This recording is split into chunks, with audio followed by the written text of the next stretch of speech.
گناہ کی حقیقت یہ ہے کہ اللہ تبارک و تعالیٰ کی دی ہوئی نعمتوں کو اس کے حکم کے خلاف استعمال کرنا، یہ گناہ ہے۔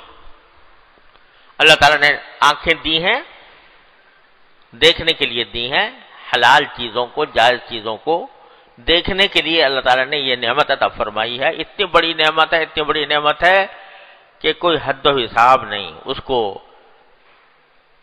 چونکہ مفت مل گئی ہے، بغیر محنت کے مل گئی ہے، لہذا قدر نہیں ہوتی۔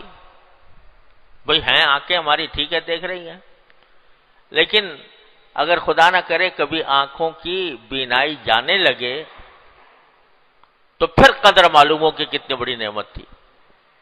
ذرا سی آنکھ میں کھٹک پیدا ہو جائے آدمی بے چین ہو جاتا ہے۔ اللہ تعالیٰ کی نعمت یہ اللہ تعالیٰ نے ہمیں عطا فرمائی ہوئی ہے، اس کو اگر جائز کام میں استعمال کریں گے تو یہ نیکی ہوگی، ناجائز کام میں استعمال کریں گے یہ گناہ ہوگا۔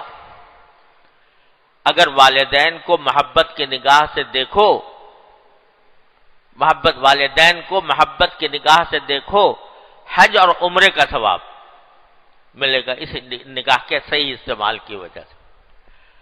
کوئی شخص اپنی بیوی کو محبت کی نگاہ سے دیکھے تو اس پر بھی ثواب، لیکن یہی نگاہ اگر غلط استعمال ہو، نامحرم سے لذت لینے کے لیے استعمال کی جائے تو یہ گناہ۔ یہی حال زبان کا ہے۔ زبان اللہ تعالیٰ نے بولنے کے لیے عطا فرمائی ہے، عظیم نعمت ہے۔ اس کو اگر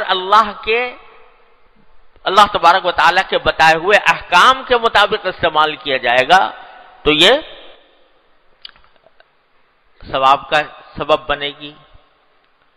ایک منٹ میں، ایک لمحے میں، ایک منٹ بھی نہیں لگتا، سبحان اللہ کہہ لیا، الحمدللہ کہہ لیا، ایک منٹ بھی نہیں لگتا، ایک سیکنڈ میں آدمی کہہ لیتا ہے الحمدللہ، اور اس سے انسان کی نیکیوں کے ڈھیر لگ جاتے ہیں۔ حدیث میں آتا ہے کہ نامہ اعمال کا پلہ آدھا بھر جاتا ہے اتنے طرح سے عمل کے ذریعے جو آنکھ زبان نے کیا۔ آپ نے زبان سے کسی کو، رنج والے آدمی کو تسلی دے دی، کوئی رنجیدہ تھا اور اس کو اس رنج کے موقع پر تسلی کے کوئی کلمہ کہہ دیا۔ حدیث میں ہے کہ من عزا مصابن کسی بردن فی الجنہ او کما قال صلی اللہ علیہ وسلم۔ کوئی شخص اگر کسی مصیبت زدہ آدمی کو تسلی کے کلمات کہہ دے کہ بھئی گھبراؤ نہیں، پریشان نہ ہو، اللہ تعالیٰ پر بھروسہ رکھو وغیرہ وغیرہ، اس طرح کے تسلی کے کلمات کہہ دیے تو جنت میں اس کو عالی شان چادریں پھیلائی جائیں گی، اعزاز اور اکرام اس کا کیا جائے گا کہ اس نے ہمارے بندے کا دل رکھا تھا، اس کو تسلی دی تھی، اس کا دل بڑھایا تھا۔ زبان کا یہ صحیح استعمال ہو رہا ہے، نیکی ہو رہی ہے، ثواب مل رہا ہے، اللہ تبارک و تعالیٰ کے یہاں درجات بلند ہو رہے ہیں۔ کسی چھینکنے والے کے جواب میں، چھینکنے والے نے الحمدللہ کہہ دیا، آپ نے اس کے جواب میں کیا کہہ دیا؟ یرحمک اللہ، اور پھر چھینکنے والے نے کہہ دیا یادیک اللہ۔ تو کلمہ ذرا سا نکلا زبان سے اور یہ نامہ اعمال میں اضافہ کر گیا، اور جس کی بدولت ثواب کا ایک سلسلہ شروع ہو گیا۔ اللہ تبارک و تعالیٰ نے اتنا اس زبان کو استعمال کرنے کے اتنے اچھے راستے ہیں۔ روزانہ تلاوت قرآن آپ نے کر لی، قرآن کریم کی تلاوت کر لی، ایک حرف کی تلاوت پر 10 نیکیاں اللہ تعالیٰ نے آپ کے نامہ اعمال میں ڈال دی۔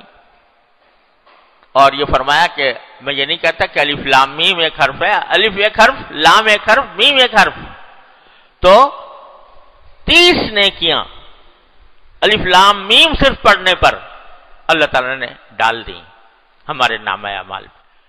تو اللہ تعالیٰ کی دی ہوئی نعمت کو اگر اللہ تعالیٰ کے حکم کے مطابق استعمال کیا جائے یہ نیکی ہے، یہ ثواب ہے. اور اگر خدا نہ کرے یہی زبان اللہ تعالیٰ کی نافرمانی پر آمادہ ہو جائے اور غلط استعمال ہو تو یہ گناہ ہے. اس لیے میں کہہ رہا ہوں کہ گناہ کی حقیقت کیا ہے؟ اللہ تعالیٰ کی دی ہوئی نعمت کو غلط استعمال کرنا، اللہ تعالیٰ کے احکام کے خلاف استعمال کرنا.